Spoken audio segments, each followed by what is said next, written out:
आज का जो हमारा टॉपिक है वो होगा density of lattice point in lattice plane. मतलब लैटिस प्लेन में जो लैटिस पॉइंट की डेंसिटी होती है वो कैसे फाइंड की जाएगी एंड क्या होती है, इसे हम रो के द्वारा रिप्रेजेंट करेंगे।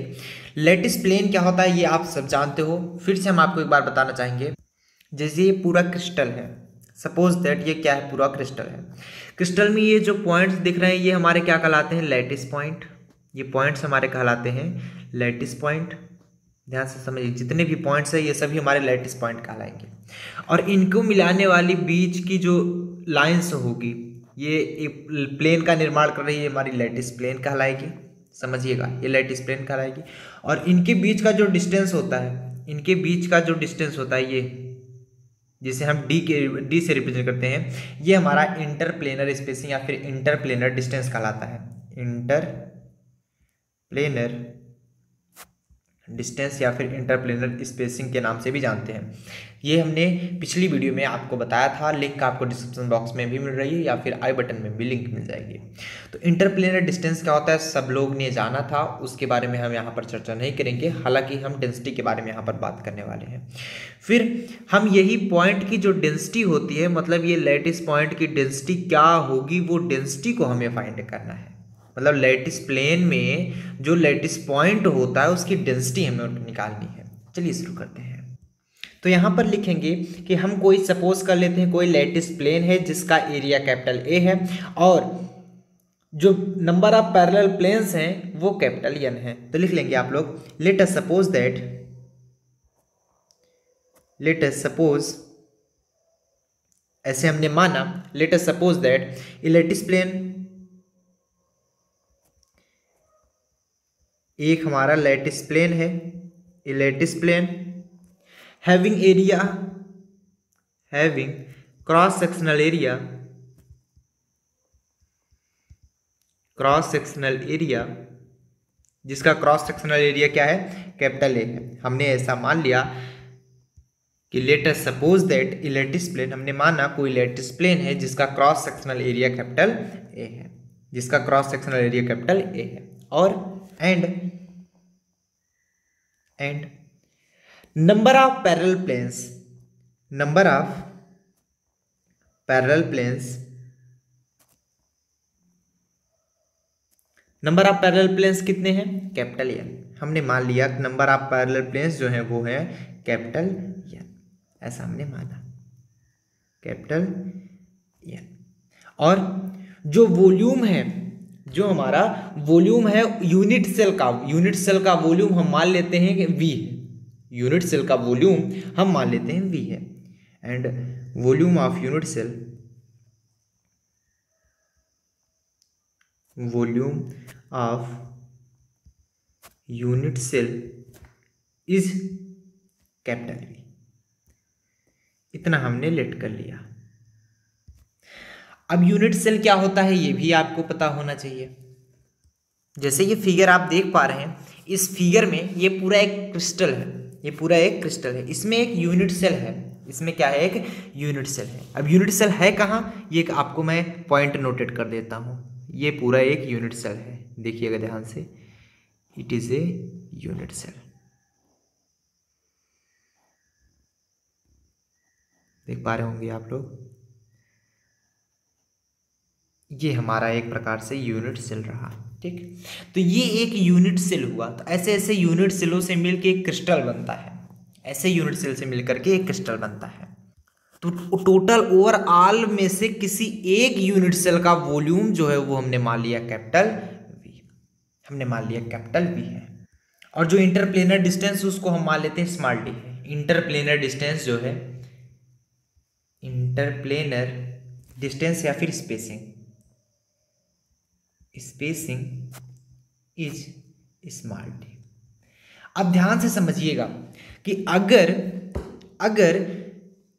n नंबर ऑफ प्लेन्स हैं इसमें, पैरेलल प्लेन, पैरेलल प्लेन किसे कहेंगे, जैसे ये लैटिस पॉइंट होगा, ये और ये लैटिस पॉइंट हैं सभी एक दूसरे के, ये हमारा जो प्लेन मिला रहा है लैटिस प्लेन कहलाएगा, एक दूसरे के पैरेलल है कि नहीं है, ये इसके पैरेलल है कि नहीं है, तो ये नंबर ऑफ पैरेलल प्लेन्स हो गया, नंबर ऑफ पैरेलल प्लेन्स हो गया।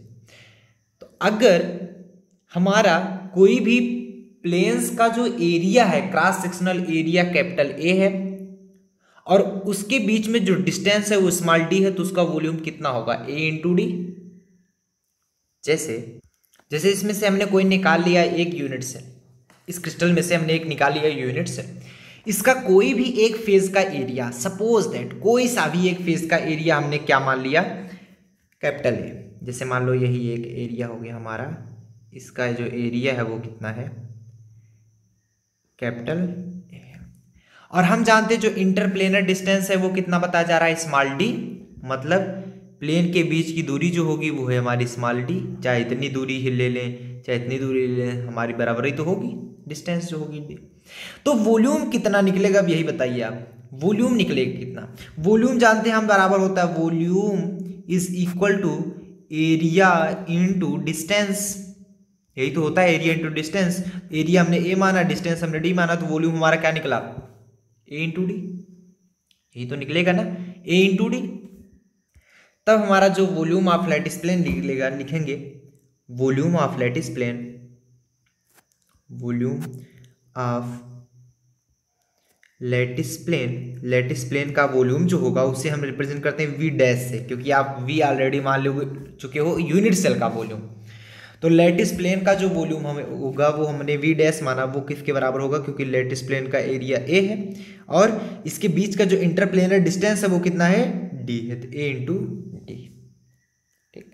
अगर हम total volume of lattice plane की बात करें, मतलब क्रिस्टल में जितना टोटल, क्योंकि पूरे क्रिस्टल में number of parallel plane n है और एक लैटिस प्लेन का जो वॉल्यूम है वो AD है। ठीक। तो टोटल कितना होगा, number of parallel plane into AD। तो लिखेंगे आप total volume of lattice plane, total volume of lattice plane, total volume of lattice plane कितना निकलेगा, क्योंकि नंबर n है, n पैरेलल प्लेन है और एक प्लेन का वॉल्यूम AD है, तो टोटल नंबर ऑफ कितने हैं, n है, तो n AD, n into a into D. यही तो निकलता है ना, n into a into D. अब अगर हम निकालें नंबर ऑफ यूनिट सेल कितने हैं, क्योंकि नंबर ऑफ लैटिस प्लेन हम जानते हैं कैपिटल n है, अगर हमें निकालना हुआ नंबर ऑफ यूनिट सेल कितना है, नंबर ऑफ यूनिट सेल कितना है, अब ये कैसे फाइंड करोगे। जैसे टोटल का वॉल्यूम निकल गया, जैसे इस पूरे क्रिस्टल की ही बात करें, इस क्रिस्टल का वॉल्यूम है NAD, ये पूरे क्रिस्टल का वॉल्यूम इतना है, पूरे क्रिस्टल का वॉल्यूम कितना है, NAD। इसमें से किसी एक यूनिट सेल का वॉल्यूम निकालना होगा, किसी भी एक यूनिट सेल का वॉल्यूम निकालना होगा, एक भी यूनिट सेल के वॉल्यूम से हम भाग कर देंगे, उसका वॉल्यूम आ जाएगा। तो निकालेंगे यहां पर क्या, number of unit cell, number of unit cell कितना होगा, टोटल वॉल्यूम में से अगर एक यूनिट सेल के वॉल्यूम से भाग कर दें तो हमारा क्या निकल जाएगा, नंबर ऑफ यूनिट सेल। तो निकलेगा क्या हमारा, NAD अपान में V, where V is a volume of unit cell. ये देखिएगा V is a volume of unit cell. बात यहां तक क्लियर हुई। यहां पर लिखेंगे इफ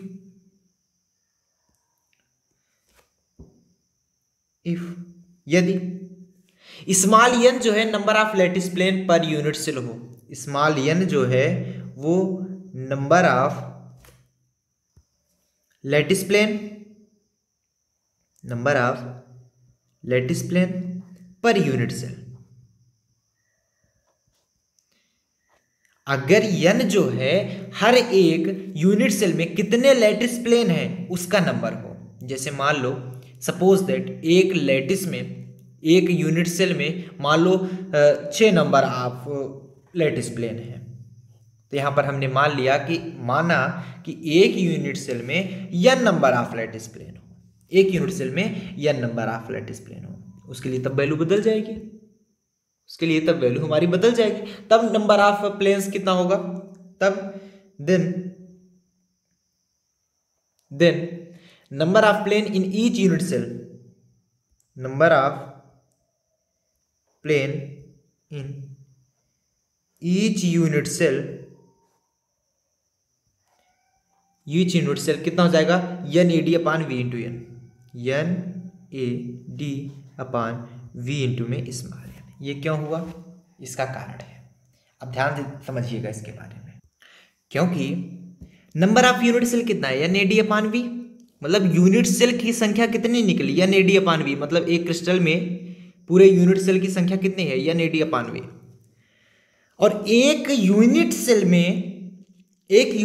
में n नंबर है लैटिस प्लेन का, एक यूनिट सेल में n नंबर है लैटिस प्लेन का। तो number of each unit cell में कितने नंबर ऑफ प्लेन्स होंगे, तो n जाकर यहां पर डिवाइड हो जाएगा। मतलब फिर से समझिएगा, अगर हम निकालें number of plane in each unit cell, क्योंकि हम जानते हैं नंबर ऑफ यूनिट सेल कितना, इतना है, नंबर ऑफ यूनिट सेल इतना है। माना, जैसे हम आपको एक एग्जांपल के तौर पर समझाते हैं कि अगर नंबर ऑफ यूनिट सेल की संख्या मान लो 8 होता, नंबर ऑफ यूनिट सेल कितना होता, 8 होता, और एक सेल में मान लो 6 हम मान लेते हैं, ऐसा कुछ मान लेते हैं, या 4 मान लेते हैं, 4 लैटिस प्लेन इन 1 यूनिट सेल, एक यूनिट सेल में 4 लैटिस प्लेन है। या फिर ऐसा कुछ समझिए कि 4 लैटिस प्लेन है in each unit cell, in per unit cell लिख सकते हैं, पर यूनिट सेल। तो नंबर ऑफ प्लेन्स निकलेगा, अगर number of plane in each unit cell, प्रत्येक यूनिट सेल में जो निकलेगा वो 8/4 हो जाएगा, 8/4 इक्वल टू 2। इस प्रकार से सॉल्व होगा। इसे बना लेंगे आप इक्वेशन नंबर फर्स्ट, आप इसे बनाएंगे इक्वेशन नंबर फर्स्ट। आगे लिखेंगे इक्वेशन नंबर फर्स्ट, यहां तक तो क्लियर हुआ सबको ना। आगे लिखेंगे कि if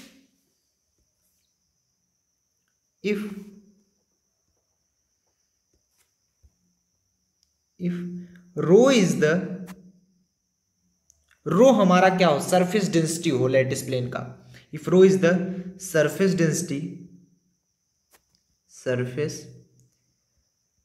density of lattice plane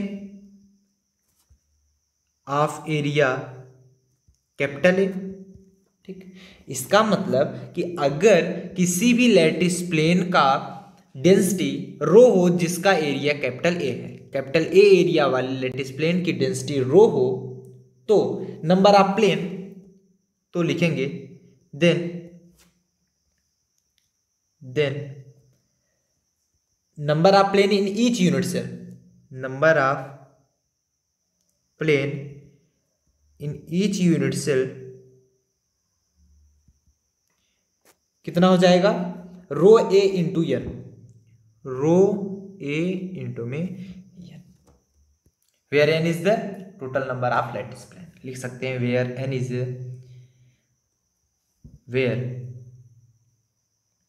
capital N is total number of lattice plane. अरे भाई यही तो हमने पहले भी बताया ना कि अगर total number of parallel planes या फिर लैटिस प्लेन हो, total number of parallel planes, तो वो उसकी वैल्यू होगी हमारी n। इसे बना लेंगे आप लोग इक्वेशन नंबर सेकंड। तो देख सकते हैं equation number first and second से, from equation first and second, first और सेकंड से देखिए number of planes in each unit cell ये भी निकला है, number of plane in each unit cell ये भी निकला है। तो जब ये इस प्रकार से हम निकालेंगे तो राइट हैंड भी हमारा इक्वल होगा, तो हमारा मिलेगा क्या, NAD/V इंटू एन जो होगा वो इक्वल होगा रो ए एन के। बोलो सही या नहीं। अब यहां से देख सकते हैं कैपिटल एन से capital N cancel, capital A से कैपिटल ए भी कैंसिल। ठीक, यहां से हमारी वैल्यू निकलेगी रो की, यहां से हमारी वैल्यू निकलेगी रो की। तो रो की वैल्यू आप निकालेंगे तो मिले क्या हमको, रो इज इक्वल टू क्या मिला है, D/V इंटू में एन, D/V इंटू में एन, ये वैल्यू निकलेगी हमारी। सॉरी एन हमारा नीचे है, V इंटू एन, इस प्रकार से हमारी वैल्यू निकलेगी। अगर हम मिलर इंडिसेस एच के एल के रिस्पेक्ट में इसकी वैल्यू निकालें तो हमारी वैल्यू क्या निकलेगी, रो एच के L is equal to D H के एल, वेयर एच के L represent the point where cut the plane along axis, मतलब एक्स वाई जेड किसके along में, जैसे एक्स के along में प्लेन कहाँ पर कट कर रहा है वो रिप्रेजेंट करता है एच, के रिप्रेजेंट करता है वाई के along में प्लेन कहाँ कट कर रहा है वो प्रेजेंट करता है हमारा वाई के, और यल जो है जेड एक्सिस में, एच के L divide by V into में ये वैल्यू। अगर यहां पर प्रिमिटिव हमारा ए बी सी हो, प्रिमिटिव समझते हो, प्रिमिटिव सिंपल पॉइंट है।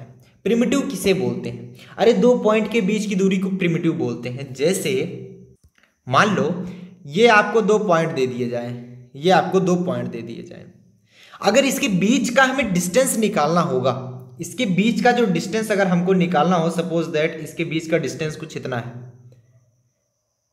इसके बीच का डिस्टेंस इतना है, तो ये हमारा होगा प्रिमिटिव। एक्स एक्सिस के अलॉन्ग प्रिमिटिव ए हम माने हैं, वाई एक्सिस के अलॉन्ग बी माने हैं, जेड एक्सिस के अलॉन्ग सी माने हैं, तो ये होगा हमारा प्रिमिटिव।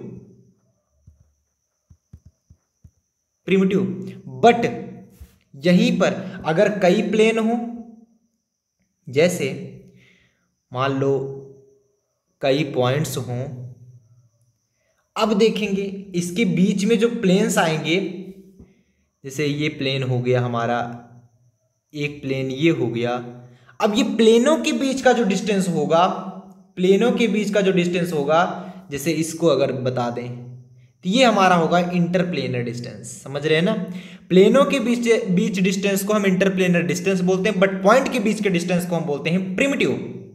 पॉइंट के बीच के डिस्टेंस को हम बोलते हैं प्रिमिटिव। यहां पर लिखेंगे इफ यदि A B C are primitive of unit cell, किसी भी यूनिट सेल का अगर प्रिमिटिव हमारा ए बी सी, तब जो वॉल्यूम होगा, then volume V equal to क्या होगा, ए बी सी क्या है, दरअसल समझिएगा, जैसे यही एक यूनिट सेल हो गया, सपोज दैट ये हमारा एक यूनिट सेल है, ये हमारा होता है ए, ये होता है बी, ये होता है सी। जैसे आप बोलते हो बेस, परपेंडिकुलर, हाइट, तीनों आ गया इसमें, बेस, परपेंडिकुलर, हाइट। तो वॉल्यूम अगर इसका निकालोगे तो क्या निकालोगे, ए इंटू बी इंटू सी, यही तो निकालते हो ना, ए इंटू बी इंटू सी। अगर ये हमारा क्यूबिक सेल होगा, उसमें क्यूब होगा, तो उसमें हम ए क्यूब निकाल लेंगे, बी क्यूब निकालेंगे, या फिर सी क्यूब लिखो, कुछ भी लिखो, मतलब तीनों जो लेंथ होते हैं वो इक्वल होते हैं। अभी तक हमें नहीं मालूम, अभी हम फार्मूला ड्राइव कर रहे हैं, तो इसलिए हम यहाँ पर लिखेंगे प्रिमिटिव्स अगर ए बी सी है तो ए इंटू बी इंटू सी होगा। तो यहाँ पर चर्चा हो रही है यूनिट, यहाँ पर रख दोगे तो यहाँ पर वैल्यू जो आपकी फाइनली निकल के आ जाएगी, क्या मिलेगा हमको, रो एच के एल की जो वैल्यू मिलेगी वो होगी हमारे डी एच के एल डिवाइड बाई वी की जगह लिखेंगे ए इंटू बी इंटू सी।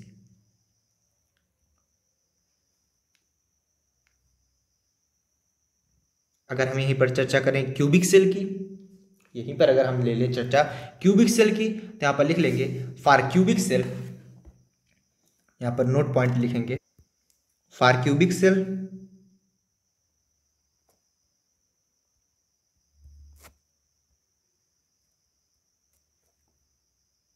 क्यूबिक सेल के लिए क्या निकलेगा, रो एच के L is equal to D H के L divide by a cube. बोलो हाँ या ना, निकलेगा या नहीं निकलेगा। ऐसा क्यों, ऐसा इसलिए हुआ बिकॉज वी नो दैट, हम सभी जानते हैं कि यूनिट सेल के लिए, सॉरी क्यूबिक सेल के लिए, फॉर क्यूबिक सेल अगर बात हो जाए क्यूबिक सेल की, तो इसके लिए जो होता है ए इक्वल होता है बी इक्वल होता है सी के। तो यहाँ पर हम ए बी सी तीनों जगह पर ए ही रख दिए, जिसके लिए हमारी वैल्यू आई डी एच के एल अपान ए क्यू। तो ये वैल्यू हमेशा याद रखेंगे आप लोग, ये वैल्यू हमेशा याद रखेंगे। अब हम चलिए बात करते हैं बार बार प्लेन की, चाहे वो सिंपल क्यूबिक क्रिस्टल हो, चाहे वो फेस सेंटर्ड क्यूबिक क्रिस्टल हो, चाहे वो बॉडी सेंटर्ड क्यूबिक क्रिस्टल हो, क्योंकि क्यूबिक क्रिस्टल जो होता है वो 3 प्रकार का होता है, simple, face centred, body centred. यहाँ पर लिखेंगे केस नंबर फर्स्ट, लिखेंगे case number first for simple cubic crystal, simple cubic crystal,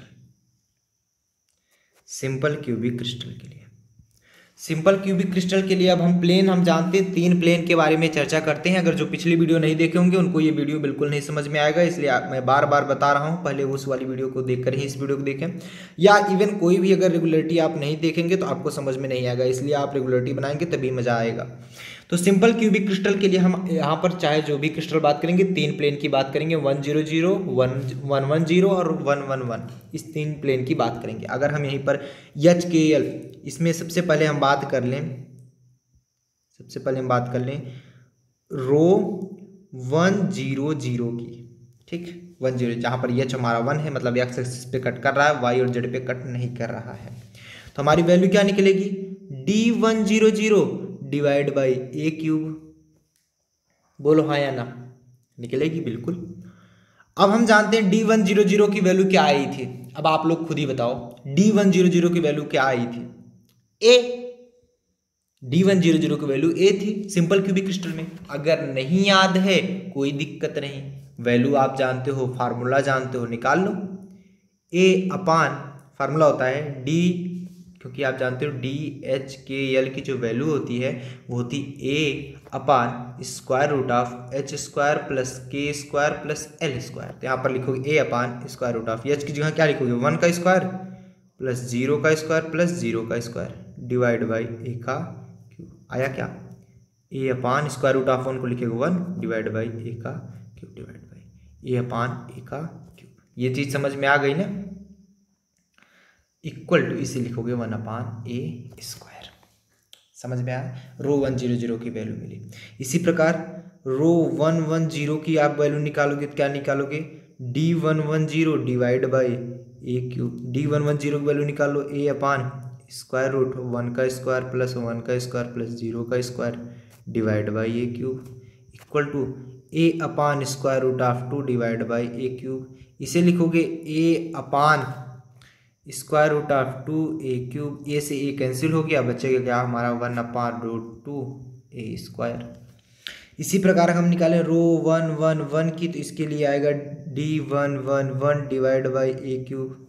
इसके लिए जो वैल्यू आएगी ए अपान स्क्वायर रूट ऑफ 1 का स्क्वायर प्लस 1 का स्क्वायर प्लस 1 का स्क्वायर डिवाइड बाई ए का cube is equal to a upon root 3 upon का a cube equal to a upon root 3 a cube मिल जाएगा, ए से cancel हो जाएगा, 1 अपान रूट 3 ए square.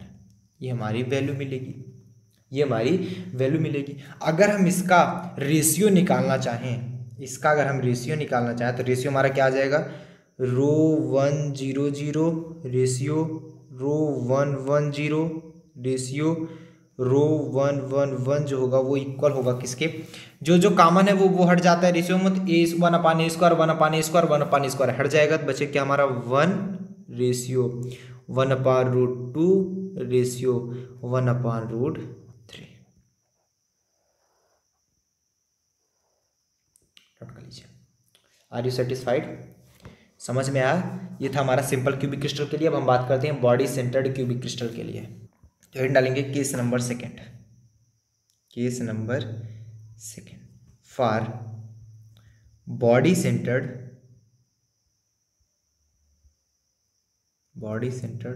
Cubic crystal. Body centred मतलब 8 atom हमारे corner पे रहेंगे, 1 एटम हमारा बीचों बीच रहता है। इसके लिए क्या होता है, 1 0 0 का हाफ होता है और 1 1 0 का हाफ होता है, नहीं 1 1 1 का हाफ होता है। आपको मैं बार बार बताया कि इसमें 1 0 0 का हाफ होता है और या फिर ऐसे लिख लें, जैसे 3 प्लेन के बारे में हम चर्चा करते हैं, 1 0 0 और 1 1 0 और 1 1 1। अगर हम सिंपल क्यूबिक क्रिस्टल की बात करें, सिंपल के लिए सिंपल क्यूबिक क्रिस्टल की बात करें तो इसके लिए वैल्यू आती है ए, डी एच के एल की वैल्यू, डी एच के एल की वैल्यू अगर हम निकालें सिंपल के लिए तो ये वैल्यू आती है ए, इसके लिए आता है √2, इसके लिए आता है √3। ग्राफ में भी हम आपको इसलिए सॉरी टेबल में बता रहे हैं ताकि आपको याद रहे। अगर हम ये बात कर लें बॉडी सेंटर्ड की, BCC जिसे आप बोलते हो बॉडी सेंटर्ड क्यूबिक क्रिस्टल, तो BCC की अगर हम चर्चा करें, BCC की चर्चा करें, इसके लिए 100 की वैल्यू हाफ आती है, इसके लिए A/2 हमने इसीलिए आपको पिछले वीडियो में बताया था कि ये पॉइंट आप लोग याद कर लेना। और इसके लिए सेम होती है A/√2 और A/2√3। और अगर हम बात करें फेस सेंटर्ड क्यूबिक क्रिस्टल के लिए, फेस सेंटर्ड क्यूबिक क्रिस्टल के लिए, तो इसके लिए जो वैल्यू आती है ये वाली हाफ होती है हमारी, A/2 ये रहती है, A/2√2 हो जाता है और ये हमारा चेंज नहीं होता, A/√3। मतलब ये समझ लीजिए अगर हम BCC की बात करें तो 100 और 111 हमारा हाफ होगा, FCC बात करें तो 100 और 110 हमारा हाफ होगा। बस इतना समझना है। इसके लिए अगर आप सॉल्व करेंगे ρ100 तो इसके लिए क्या आएगा, D100 divide by A³, formula तो यही बोलता है हमारा। D100 की वैल्यू इसके लिए क्या आती है, A/2 divide by A³। Value क्या आएगी, A/2A³, A से कैंसिल हो जाएगा, A से कैंसिल हो गया, 1/2A²। ठीक। अगर हम बात करें ρ110 की, इसकी वैल्यू आती है D110 डिवाइड बाई A³, यहाँ पर आ जाएगा। इसके लिए वैल्यू हमारी चेंज नहीं होती, A/√2 उसके लिए भी था, A/√2 इसके लिए भी होता है A³। A से कैंसिल हो जाएगा, A/√2A³, A से कैंसिल कर दीजिए, बचे क्या, 1/√2A²। ठीक। इसमें हाफ होगा 111 में, इसके लिए वैल्यू आएगी D111 डिवाइड बाई A³, इसके लिए वैल्यू आएगी हमारी A/√3 डिवाइड बाई का A³ is equal to A/√3A³। A से कैंसिल हो जाएगा, सॉरी A/2√3 होता है, यहाँ पर 1/2√3A²। ठीक। अगर हम इसका रेशियो निकालना चाहें तो यहाँ पर लिखेंगे ρ100 ratio ρ110 ratio ρ111 is equal to, जो A² है सब में कॉमन है, कॉमन चीज़ें कट जाती है रेशियो निकालते वक्त, तो 1/2 रेशियो 1/√2 रेशियो 1/2√3।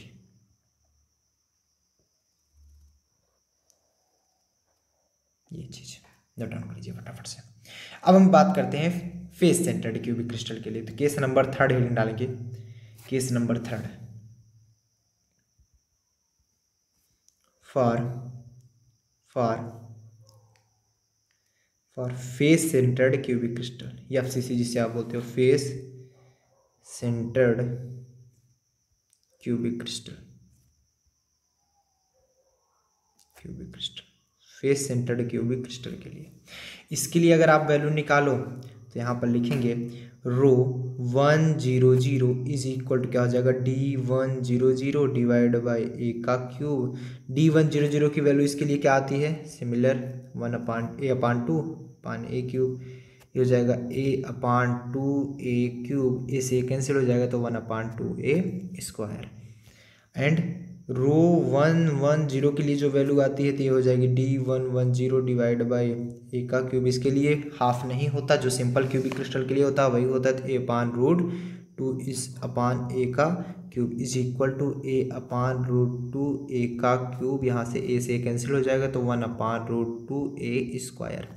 एंड अगर हम निकालें ρ111 के लिए, तो इसके लिए हाफ, 110 के लिए हाफ होता है, ये देखो हाफ होता है, इसमें हाफ नहीं होगा। D111 divide by A³ is equal to A/√3, इसके लिए हाफ नहीं होता, similar A³ is equal to A/√3A³, या फिर इसके लिए वैल्यू आई हमारी 1/√3A²। इसके लिए अगर हम रेशियो निकालने की कोशिश करें तो रेशियो हमारा क्या आ जाएगा, ratio ρ110 ratio ρ111 is equal to क्या बचेगा, ए स्क्वायर सभी में है, कॉमन चीज़ें हमारे यहाँ पर रेशियो में कैंसिल आउट हो जाती हैं, बचे क्या हमारा 1/2 रेशियो 1/2√2 रेशियो 1/√3। नोट डाउन कर लीजिए फटाफट से, ठीक है, स्क्रीनशॉट सुना। अब हम मूव करते हैं कुछ क्वेश्चंस की तरफ जो कि काफ़ी इंपॉर्टेंट होता है और कई बार आपके एग्जाम में आ भी जाता है। चलिए क्वेश्चंस देख लेते हैं। लेकिन आगे बढ़ने से पहले जितने भी लोग अगर सब्सक्राइब नहीं किए हैं तो फटाफट से अभी सब्सक्राइब करें फटाफट से, तभी आपको नोटिफिकेशन समय से मिल पाएगी। अदरवाइज हम जब लाइव आएंगे तो आप नोटिफिकेशन नहीं पा पाओगे। और फटाफट से हमको ये भी चाहिए कि मतलब आप लोग शेयर भी कर दीजिए फटाफट से, ताकि आपके जो जितने भी दोस्त हैं वो भी जान सकें और वो भी अच्छे से समझ सकें। इसलिए फटाफट से शेयर भी कीजिए और सब्सक्राइब तो तुरंत कर लीजिए, क्योंकि 52% विदाउट सब्सक्राइब किए आप लोग देखते हो। इसीलिए काफ़ी ज़्यादा हमें मैसेज आता है कि सर नोटिफिकेशन नहीं आ पाती। भाई कहाँ से आएगी, आप लोग जब सब्सक्राइब नहीं किए, जो नहीं किए उनको बोलिए, बता रहे हैं सब्सक्राइब नहीं किए तो नोटिफिकेशन कहाँ से आएगी। इसलिए जाकर अभी सब्सक्राइब करो तुरंत के तुरंत, एंड बेल आइकन दबाना जरूर कभी नहीं भूलिएगा। बेल आइकन जरूर दबाइएगी तभी नोटिफिकेशन मिलेगी, अदरवाइज लाइव क्लासें आप वंचित हो जाओगे, लाइव क्लासों का मजा नहीं ले पाओगे। ठीक, क्वेश्चन नंबर फर्स्ट दिया जा रहा है। क्वेश्चन नंबर फर्स्ट ध्यान समझिएगा, कहा जा रहा है for a simple cubic crystal, simple cubic crystal के लिए compare the density of lattice point, lattice point की डेंसिटी को हमें कंपेयर करना है, वो भी कौन कौन से प्लेन के लिए, 110 और 111। मतलब इन दोनों प्लेनों के लिए हमारी लैटिस पॉइंट की जो डेंसिटी होगी प्लेन की, उसकी हमारी कंपेयर करना है एक दूसरे को सिंपल क्यूबिक क्रिस्टल के। मतलब आपको इन दोनों की जो डेंसिटी आएगी पॉइंट की, प्लेन जैसे 110 और 111 क्या है, प्लेन है, इसमें जो लैटिस पॉइंट होगा उसकी डेंसिटी को कंपेयर करना है। चलिए कंपेयर कर लेते हैं। सॉल्यूशन लिखेंगे आप लोग फटाफट से। सॉल्यूशन, इसको सॉल्व कैसे करते हैं, सिंपल। पहले तो आप निकालिए ρ110, वो भी किसके लिए, सिंपल क्यूबिक क्रिस्टल। ये चीज़ जरूर ध्यान दीजिएगा, अगर यहाँ पर फेस सेंटर्ड या बॉडी सेंटर्ड होता तो उसके लिए वैल्यू अलग होती, बट आप ρ110 निकालोगे तो इसकी वैल्यू जो होती है वो क्या होती है, D110। हालांकि अभी हमने निकाला, लेकिन एक बार आपको फिर से बता रहे हैं ताकि आपका रिविजन होता रहे और आपको समझ में आता रहे। डिवाइड बाई ए का क्यूब, यहाँ पर होगा D110 की वैल्यू कैसे निकालोगे, A/√1 का स्क्वायर प्लस 1 का स्क्वायर प्लस 0 का स्क्वायर डिवाइड बाई ए का क्यूब। इसको आप लिख सकते हो A/√2 डिवाइड बाई ए का क्यूब। इसे आप लिख सकते हो A/√2 ए का क्यूब, या फिर इसे लिख सकते हो 1/√2 ए का स्क्वायर। एंड अगर हम निकालें ρ111 की वैल्यू तो ये क्या आती है, D111 डिवाइड बाई ए का cube is equal to A/√1 का स्क्वायर प्लस 1 का स्क्वायर प्लस 1 का स्क्वायर डिवाइड बाई ए का क्यूब, क्योंकि तीनों H के L तीनों की वैल्यू 111 है, इज इक्वल टू A/√3 हो जाता है डिवाइड बाई ए का क्यूब। ये आ जाता है हमारा A/√3 ए क्यूब, ए से ए कैंसिल हो जाता है तो 1/√3 ए स्क्वायर। अब आपको कंपेयर करना है, कंपेयर करना मतलब रेशियो निकालना, तो आप क्या करोगे, ρ110 रेशियो ρ111 निकाल लो, तो यहाँ पर क्या हो जाएगा, ए स्क्वायर कॉमन है तो रेशियो में हट जाएगा। हटता कैसे, 1/√2 ए स्क्वायर आता है, इसका रेशियो करोगे 1/√3 ए स्क्वायर से ए स्क्वायर कैंसिल हो जाता है, ऐसे ही हटता है, कुछ अलग से इसमें सिस्टम नहीं आता। 3 रहता है तो दोनों एक दूसरे से कट जाते हैं। ठीक, और कई लोग तो ऐसे सोचते हैं जैसे मान लीजिए 3 है, जैसे ए क्यूब है डिवाइड बाई आप करोगे ए स्क्वायर है divide by 2a cube divide by 3a cube total. मतलब 3 बार जैसे रेशियो निकालते हैं ना ρ100 का, तो सोचते हैं कि इससे तो इससे कट गया, ये बचा रहना चाहिए, बट ऐसा नहीं होता। इससे कट गया तो रेशियो आप निकाल रहे हो ना, आप क्या कर रहे हो, रेशियो निकाल रहे हो, तो फिर इससे भी कट जाता है, इस प्रकार से होता है। तो ये वैल्यू हमारी कितनी आई, 1/√2 रेशियो 1/√3। इसको सॉल्व कर लेते हैं। अगर ऐसे सॉल्व ना कर पाओ तो ऐसे सॉल्व कर लो ना, ऐसे अगर आपको आता हो डायरेक्ट, तो 110 डिवाइड बाई ρ111, तो आप क्या करोगे, वैल्यू रखो 1/√2 a square divide by 1/√3 a square से ए स्क्वायर कैंसिल, √3 ऊपर चला गया, /√2 बच गया। तो ρ110 डिवाइड बाई रो 1 1 1 की वैल्यू आ गई हमारी √3/2। या फिर रेशियो में अगर दिखाना चाहे तो rho 1 1 0 ratio rho 1 1 1 is equal to √3 ratio √2। ये आंसर है आपका। ठीक, चलते हैं नेक्स्ट क्वेश्चन की तरफ। नेक्स्ट क्वेश्चन हमारा दे रहा है, कह रहा है कैलकुलेट इंटरप्लेनर स्पेसिंग। आप इंटरप्लेनर स्पेसिंग को कैलकुलेट कीजिए या फिर इंटरप्लेनर डिस्टेंस को कैलकुलेट कीजिए फॉर 3:1 प्लेन। 3:1 प्लेन के लिए इन सिंपल क्यूबिक क्रिस्टल, जहां पर दिया जा रहा है आपको लेटिस कांस्टेंट A = 4.2 एंगस्ट्रॉम। तो आप चलिए निकाल लेते हैं 3:1 प्लेन के लिए। कैसे निकालते हैं, चलिए हेडिंग डालेंगे सॉल्यूशन। सॉल्यूशन सॉल्यूशन में देखेंगे, हम जानते हैं कि डी एच के एल की वैल्यू क्या आती है, ये बताओ पहले। A/√ऑफ h का स्क्वायर प्लस k का स्क्वायर प्लस l का स्क्वायर। ये सिंस वी नो दैट, हम सभी जानते हैं इसको।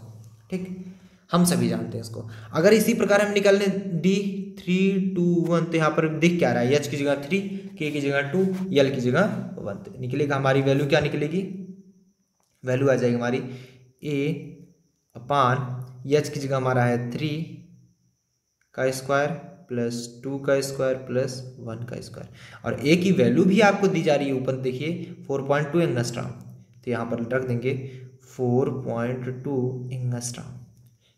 Angstrom means 10⁻⁻10। वैल्यू निकालेंगे इसको 4.2 डिवाइड बाई एंगस्ट्रॉम में √ऑफ 3 का स्क्वायर करेंगे 9, 4 का 2 का स्क्वायर करेंगे 4 प्लस 1, यह आ जाएगा 4.2 डिवाइड बाई √ऑफ 14, इसको बोलेंगे 14 √ऑफ 14। अरे 415 प्लस 9 14 एंगस्ट्रॉम। ये जब √14 बाहर निकालेंगे तो आएगा हमारा √ऑफ 14, तो आता है हमारा 3.74 एंगस्ट्रॉम। तो यहाँ पर 4.2 में डिवाइड जब करेंगे तो आएगा 1.12 एंगस्ट्रॉम। ये वैल्यू हमारी आ जाएगी D 3:1 is equal to 1.122 angstrom. Note कर लीजिए, टेक ए स्क्रीनशॉट। नेक्स्ट जो क्वेश्चन हमारा कह रहा है, क्वेश्चन नंबर थर्ड क्वेश्चन ये कह रहा है कि इन ए टेट्रागोनल लैटिस में, यहाँ पर देखो सिंपल क्यूबिक क्रिस्टल नहीं दिया गया, टेट्रागोनल दे दिया गया। ठीक, यहाँ पर क्यूबिक क्रिस्टल दिया ही नहीं गया, ये टेट्रागोनल मतलब चेंज क्रिस्टल हमारा टेट्रागोनल। इसमें ए बी बराबर होते हैं, सी इक्वल नहीं होता, तो A = B = 2.5 एंगस्ट्रॉम और C यहाँ पर चेंज होता है, C = 1.8 angstrom. Calculate interplanar spacing. आपको इंटरप्लेनर स्पेसिंग याद करना है बिटवीन प्लेन 1 1 1। आपको प्लेन 1 1 1 के लिए इंटरप्लेनर स्पेसिंग याद करना है। तो आइए देख लेते हैं किस प्रकार से इसको सॉल्व करते हैं। तो फटाफट से आप लोग लिखेंगे सॉल्यूशन। आपको यहाँ पर थोड़ी वैल्यू चेंज दी जा रही है। जब प्लेन दिया जाता है तो हम जानते हैं h के l की वैल्यू दी जाती है, मतलब h ratio k ratio l की जो वैल्यू दी जा रही है 1:1:1। ये हमारी प्लेन की वैल्यू दी जा रही है। ठीक, ये हमारी प्लेन की वैल्यू दी जा रही है, मतलब h ratio k ratio l is equal to 1:1:1। अब आपको निकालना है इंटरप्लेनर स्पेसिंग। हम जानते हैं इंटरप्लेनर स्पेसिंग की वैल्यू होती है d h के l के लिए जो वैल्यू होती है h के l इज इक्वल टू ये होता है 1 अपान, अब वो वाला मत याद करना हम A/√h² plus k² plus l² बता दिए तो वही होगा, नहीं, ये तो क्यूबिक के लिए होता है। बट एक्चुअल जो वैल्यू आती है वो यही आती है जो हम लिख रहे हैं इसमें। अगर आपको देखना हो तो हम आपको दिखा दें। ये देखिए, जब हम प्रूव कराए थे DH की वैल्यू क्या निकली थी 1/h² k² b² l²c²। ये तो क्यूबिक क्रिस्टल के लिए इतना आया था, देख रहे हैं क्यूबिक क्रिस्टल के लिए A/√h² plus k² plus l², क्योंकि यहाँ पर A B C इक्वल होता है इसलिए वैल्यू आई थी। ठीक, 1/√h² a² plus k² b² plus l²/c², यही वैल्यू तो थी। अब देखेंगे यहाँ पर हमें वैल्यू निकालनी है 1 1 1 के लिए, मतलब प्लेन की वैल्यू दी गई है तो आप D 1 1 1 के लिए निकालोगे, मतलब h के l की वैल्यू, किसकी वैल्यू, h के l की वैल्यू, तो 1 अपान स्क्वायर रूट ऑफ एच की वैल्यू 1 का स्क्वायर डिवाइड बाई ए की वैल्यू क्या है यहाँ पर 2.5 एंगस्ट्रॉम का होल स्क्वायर 2.5 एंगस्ट्रॉम का होल स्क्वायर। एंगस्ट्रॉम का मतलब होता है 10⁻−10, तो यहाँ पर लिखेंगे 2.5 इंटू 10⁻−10 का होल स्क्वायर प्लस के की वैल्यू क्या है हमारी 1 का स्क्वायर डिवाइड बाई वही 2.5 इंटू 10⁻−10 का होल स्क्वायर प्लस बचा क्या यल 1 का स्क्वायर डिवाइड बाई सी की वैल्यू क्या है 1.8 इंटू 10⁻−10 का होल स्क्वायर, वो भी स्क्वायर रूट में। ठीक, अब आगे हम इसको और सॉल्व करते हैं तो ये मिलेगा हमको 1 अपान स्क्वायर रूट ऑफ ये मिलेगा 1 अपान 2.5 का होल स्क्वायर करिए कितना मिलेगा 6.25, हाँ या ना भाई 2.5 का होल स्क्वायर करोगे 6.25। लेकिन अब यहीं पर बात समझने वाली है कि आप होल स्क्वायर करोगे क्या, होल स्क्वायर जब है तो स्क्वायर रूट से बाहर कर लो ना, सिंपल बात है। लेकिन अभी आपको सॉल्व भी करना पड़ेगा, पहले सॉल्व करोगे उसके बाद बाहर करोगे। ठीक, यहीं पर लोग कंफ्यूज हो जाते हैं, अधिकतर स्टूडेंट के पहले बाहर ही कर लेते हैं, बट यहाँ पर पहले सॉल्व करो। तो 1 अपान ये हो जाएगा 6.25 इंटू 10⁻−20 प्लस 1 अपान 6.25 इंटू 10⁻−20 प्लस 1 अपान 1.8 का होल स्क्वायर करो तो ये आएगा 3.24 इंटू 10⁻−20। ठीक, और सॉल्व करते हैं इसको भी। D111 की वैल्यू कितनी आ गई हमारी 1 अपान स्क्वायर रूट ऑफ, यहाँ पर देखेंगे क्या कॉमन हो रहा है, एलसीएम क्या हो रहा है यहाँ पर 6.25 था तो 6.25 का 3.24 में मल्टीप्लाई करा दीजिए 2.25 आ जाएगा 20.25 इंटू 10⁻−20 ये हमारा आएगा एलसीएम। तो 6.25 इंटू 10⁻−20 है ही, तो यहाँ पर 3.24 बाढ़ जाएगा 3.24 टाइम्स जाएगा, और ये भी हमारा 3.24 टाइम्स जाएगा। और ये 3.24 को 6.25 टाइम्स करोगे तब जाकर इसकी वैल्यू आएगी, तो ये आएगी हमारी 6.25, वो भी एंगस्ट्रॉम में। सॉरी एंगस्ट्रॉम में कहाँ है ये, बात सही है, कोई दिक्कत नहीं है यहाँ पर, क्योंकि 10⁻−20 तो था ही हमारा। यहाँ पर आएगा हमारा 6.25। तो ओवरऑल जब इसको सॉल्व करेंगे तो 1 अपान स्क्वायर रूट ऑफ ऊपर जब ऐड करोगे 3.24 प्लस 3.24 प्लस 6.25 ये आ जाएगा हमारा 12.73 डिवाइड बाई 20.25 इंटू 10⁻−20 था, नीचे था, बाहर करोगे 10⁻10 बचेगा, ऊपर जाएगा 10⁻10 बच जाएगा 10⁻10। बोलो सही है भाई, 10⁻20 था, स्क्वायर रूट से बाहर निकालोगे 10⁻10 बचेगा, ऊपर जाने पर भी 10⁻10 ही होगा। क्यों? क्योंकि 1 अपान में 10⁻10 है, ये ऊर दिया 10⁻10 ही बचा। ठीक, अरे भाई इसको लिख सकते हो ऐसा, इसका मल्टीप्लाई, इसका मल्टीप्लाई, 10⁻10 ऊपर गया, 10⁻10 ऊपर गया, मतलब एंगस्ट्रॉम ऊपर गया है। तो इसके बाद अगर इसको कैलकुलेट करें हम तो आ जाएगा हमारा 1 into 10⁻10 divide by square root of 12.73 divide by कितना है 20.25 तो आ जाएगा हमारा 0.6286 ये हमारा बचेगा। ठीक, अब इसको हम स्क्वायर रूट से बाहर निकाल लेते हैं, स्क्वायर रूट ऑफ 0.6286 तो आ जाएगा हमारा 1 इंटू 10⁻10 डिवाइड बाई इसकी वैल्यू आती है 0.7928। अब अगर हम 1 से भाग करें क्योंकि अपान में है तो 1 डिवाइड बाई 0.7928 तो आ जाएगा 1.26, कितना आ जाएगा 1.26 1.26 इंटू 10⁻⁻10, जिसको हम बोलते हैं एंगस्ट्रॉम। तो ये वैल्यू हमारी जो बच जाती है, ये वैल्यू हमारी आएगी D111 is equal to 1.26 into 10⁻⁻10 angstrom. जब 10⁻⁻10 लिख दोगे तो एंगस्ट्रॉम कहाँ लिखना चाहिए? D111 की वैल्यू जो आएगी वो हमारी आएगी 1.26 एंगस्ट्रॉम। नोट कर लीजिए फटाफट से। तो उम्मीद करते हैं इस लेक्चर में आपको कोई भी प्रॉब्लम नहीं हुई होगी। डिस्क्रिप्शन बॉक्स में यहाँ पर PDF नोट्स की लिंक मिल जाएगी, आप वहाँ से जाकर डाउनलोड कर लीजिएगा।